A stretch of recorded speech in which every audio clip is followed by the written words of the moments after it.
नमस्कार दोस्तों, मेरा नाम है विमल सिंह। बालाजी स्टडी अड्डा में आपका स्वागत है। सुपर टेट लेखपाल 2022 के लिए हम आपको जीके जीएस और हिंदी के मॉडल पेपर करा रहे हैं। तो इससे पहले हमने इसी सेट नंबर 13 के जो है हिंदी के प्रश्न देखे थे। साइड बाई बटन में पिछला वाला वीडियो आपको मिल जाएगा। आज हम इसी सेट नंबर 13 के जीके जीएस के प्रश्न देखेंगे और लास्ट में कुछ करंट अफेयर के प्रश्नों को भी हम साथ में देखते हुए चल रहे हैं। तो चलिए शुरू करते हैं प्रश्न नंबर 1 से। सबसे पहला प्रश्न कि इनमें से भारत में 19वीं शताब्दी में पड़ा जो अकाल था, किस अकाल को प्रकोप का समुद्र के नाम से भी जो है वो जाना जाता है? सी ऑफ कैलेमिटी जो है इंग्लिश में कहते हैं। तो बिहार अकाल 1873, राजपूताना अकाल 1868 से 79, मद्रास प्रेसिडेंसी अकाल 1866-67 या उड़ीसा अकाल 1866-67। कौन सा इनमें से जो है वो सही होगा? तो आंसर की बात करते हैं इन चारों में से, तो आपका ऑप्शन यहाँ पर उड़ीसा अकाल, ऑप्शन आपका यहाँ पर डी वाला सही होगा। उड़ीसा अकाल 1866-67 जो है ये आपका था। जब इसे यानी कि जब आया था, इतना प्रचंड रूप था, तो इसे नाम दे दिया गया प्रकोप का महासागर और प्रकोप का समुद्र भी आप जो है कह सकते हैं। तो डी वाला ऑप्शन यहाँ पर सही होगा। अगला प्रश्न, इनमें से कौन सितंबर 2 सितंबर 1946 को गठित अंतरिम सरकार में मंत्री जो है वो नहीं थे? Jawaharlal Nehru, Liaquat Salim bag, Abul Kalam Azad, doctor Rajendra Prasad. बताइए कौन सा इनमें से जो है वो सही होगा? तो टोटल 11 सदस्य ऐसे थे जिन्होंने शपथ जो है वो ली थी, और उन शपथ समारोह में अगर बात करें कौन नहीं था, तो आपका ऑप्शन यहाँ पर सी वाला अबुल कलाम आजाद जो है वो सही होगा, जो कि जो है सरकार में मंत्री जो है वो नहीं थे।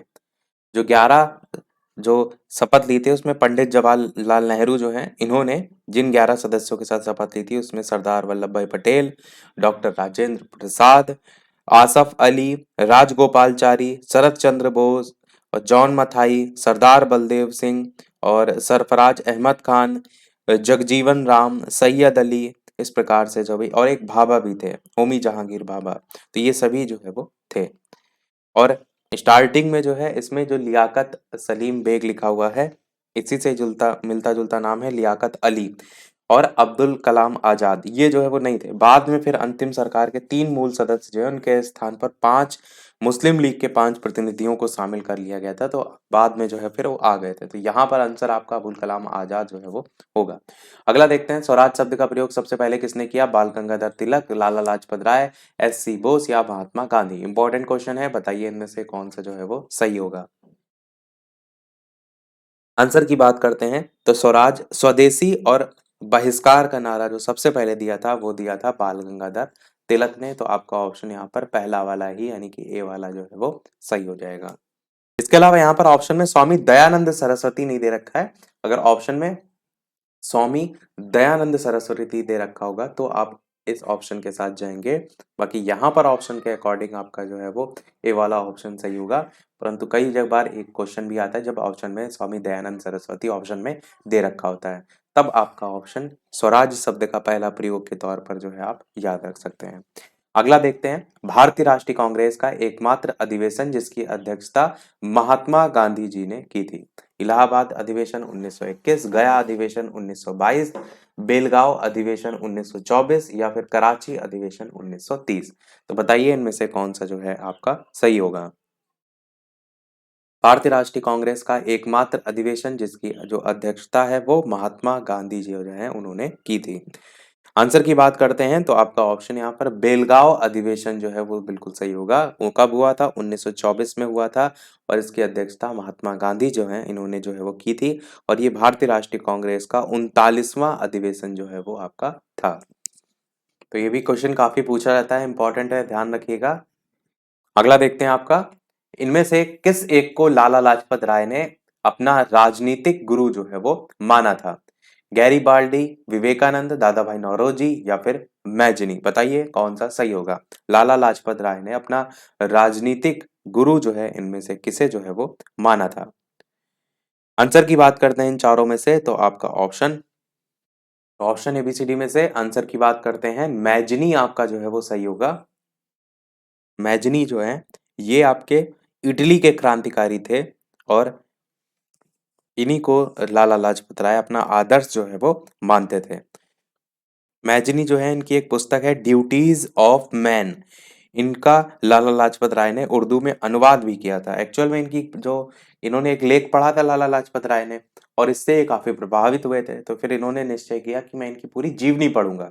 फिर आगे जैसे टाइम बीतता गया तब इन्होंने जो ड्यूटीज ऑफ मैन है इसका लाला लाजपत राय ने उर्दू में अनुवाद किया था। तो इस प्रकार से धीरे धीरे आप कह सकते हैं राजनीतिक गुरु की तरफ जो है वो बढ़े। अगला आपका है इनमें से कौन सा युग्म सही सुमेलित जो है वो नहीं है। नवजीवन, एम के गांधी, स्वराज्य, टी प्रकाशम, प्रभात, एन सी केलकर और कौमी आवाज अबुल कलाम आजाद। बताइए कौन सा जो है वो सही सुमेलित नहीं है।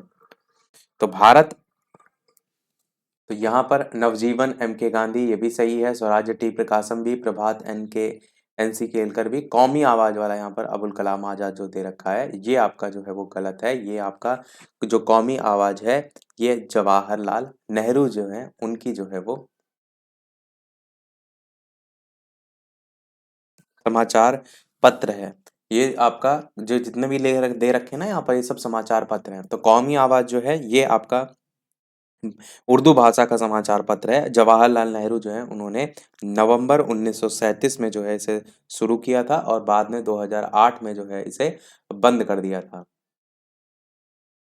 क्योंकि कंपनी जो है वो घाटे में चल रही थी। अगला देखते हैं आपका, यहाँ पर सुमेलित आपको जो है वो दे रखे हैं। सूची एक में भारत मित्र, राष्ट्रमाता, प्रजामित्र, नायक, और सूची दो में भाषाएं दे रखी हैं, बंगाली, गुजराती, हिंदी, मराठी। आपको बताना है यहाँ पर कौन सा जो है वो सही होगा। यहाँ पर क्रम दे रखा है 1 2 4 3 2 3 1 4 इस प्रकार से। तो जो भारत मित्र है वो आपका मराठी भाषा में है। राष्ट्रमाता जो है ये, भारत मित्र तो आपका हिंदी भाषा में है। राष्ट्रमाता जो है ये आपका मराठी भाषा में है। प्रजा मित्र जो है ये गुजराती, और जो नायक है ये आपका जो है वो बंगाली। तो इस प्रकार से आपका सही मैच होगा। तो सबसे पहले आपका 3 है, फिर आपका 4 है। तो देखिए 3 4 2 1 वाला सी वाला ऑप्शन दे रखा है, ये आपका सही होगा।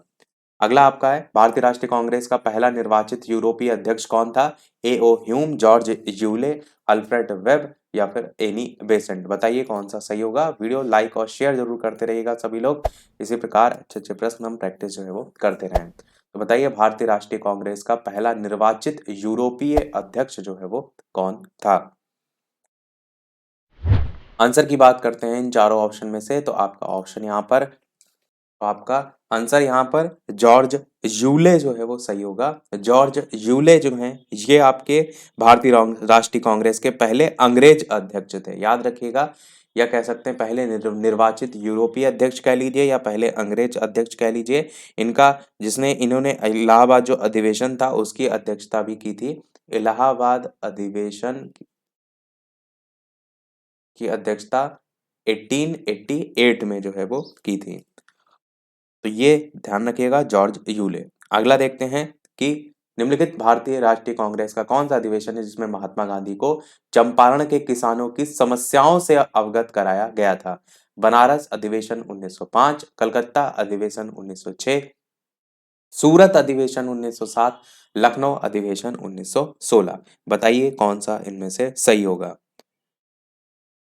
आंसर की बात करते हैं, तो ये भी बहुत बढ़िया प्रश्न है। ये आपसे इस पर बेस्ड क्वेश्चन पूछा बिल्कुल जा सकता है, क्योंकि आ भी चुका है अभी। पेट का एग्जाम या हुआ था या जूनियर एडिट का, उसमें क्वेश्चन आया भी था। तो इन चारों में से बताइए भारतीय राष्ट्रीय कांग्रेस का कौन सा अधिवेशन में महात्मा गांधी को चंपारण के जो किसान थे उनकी समस्याओं से अवगत कराया गया था। आंसर की बात करते हैं तो लखनऊ अधिवेशन 1916 आपका जो है वो सही होगा। 1916 ईस्वी का लखनऊ जो सम्मेलन था इसमें कांग्रेस अधिवेशन की अध्यक्षता किसने की थी, तो उनका नाम था अंबिका चरण मजूमदार। इनका नाम भी ध्यान रखिएगा, अंबिका चरण मजूमदार जो है इन्होंने जो है वो अध्यक्षता जो है वो की थी। और लखनऊ जो अधिवेशन हुआ था इसमें महात्मा गांधी जी जो थे इन्होंने पहली बार जो चंपारण के जो किसान थे उनकी जो समस्याएं हैं उनसे अवगत इसमें कराया गया था। अगला देखते हैं इनमें से भारत का कौन सा वायसराय है जिसकी हत्या एक दंडित अपराधी द्वारा उस समय कर दी गई थी जब वह अंडमान निकोबार द्वीप समूह के भ्रमण पर था। Lord Ripon, Lord Curzon, Lord Mayo या फिर लॉर्ड मिंटो। बताइए कौन सा इनमें से जो है वो सही होगा। आंसर की बात करते हैं इन चारों में से, तो लॉर्ड मेयो आपका सही होगा। लॉर्ड मेयो के कार्यकाल के दौरान 1872 ईस्वी में अफगान जो है उन्होंने अंडमान में अफगान जो है उन्होंने अंडमान में चाकू मारकर इसकी हत्या जो है वो कर दी थी। तो अंडमान निकोबार द्वीप समूह के भ्रमण पर ये गया था। अगला है, सुभाष चंद्र बोस ने स्वतंत्र भारत की अंतरिम सरकार की स्थापना की घोषणा जो है वो की थी, कब की थी? 21 अक्टूबर 1943, 22 अक्टूबर 1943, 23 अक्टूबर 1943 या 24 अक्टूबर 1943? तो बताइए इनमें से कौन सा जो है वो सही होगा। आंसर की बात करते हैं इन चारों में से, तो आपका ऑप्शन यहाँ पर बिल्कुल 21 अक्टूबर 1943 पहला ही वाला ऑप्शन यहाँ पर सही होगा। इसको जो सुभाष चंद्र बोस थे, इन्होंने जो है जो सिंगापुर है उसमें स्वतंत्र भारत की अस्थायी सरकार का गठन किया था। कहाँ किया था? तो सिंगापुर में। और इसके मंत्री जो है इसमें एस सी चटर्जी थे वित्त मंत्री के तौर पर, एम ए अय्यर थे प्रचार मंत्री के तौर पर, और भी आपके अलग अलग विभाग थे। तो आपका आंसर यहाँ पर 21 अक्टूबर 1943 जो है वो सही होगा। अगला है, शारदा अधिनियम में लड़कियों एवं लड़कों के विवाह की न्यूनतम आयु क्रमशः कितनी रखी गई है? 12 वर्ष और 16 वर्ष, 14 वर्ष, 18 वर्ष, 15 वर्ष, 21 वर्ष, 16 वर्ष, 22 वर्ष, कौन सा इन चारों में से सही होगा?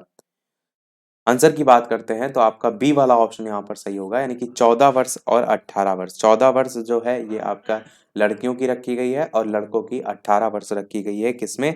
शारदा अधिनियम में। प्रश्न सबसे ज्यादा ये पूछा जाता है और ये पूछा क्या जाता है कि जो शारदा अधिनियम है ये किस के समय में बनाया गया था? तो कौन उस समय गवर्नर जनरल था? तो लॉर्ड इरविन था। नाम इसका याद रखिएगा, लॉर्ड इरविन के कार्यकाल में, उसके समय में जो है ये निर्धारित किया गया था या बनाया गया था। अगला, संसद के दोनों सदनों की संयुक्त बैठक की अध्यक्षता कौन करता है? कई बार मैंने बताया ये क्वेश्चन बहुत पूछा जाता है। राष्ट्रपति, सभापति, लोकसभा अध्यक्ष या फिर प्रधानमंत्री? तो अध्यक्षता पूछा गया है संयुक्त बैठक की, कौन सा इनमें से सही होगा?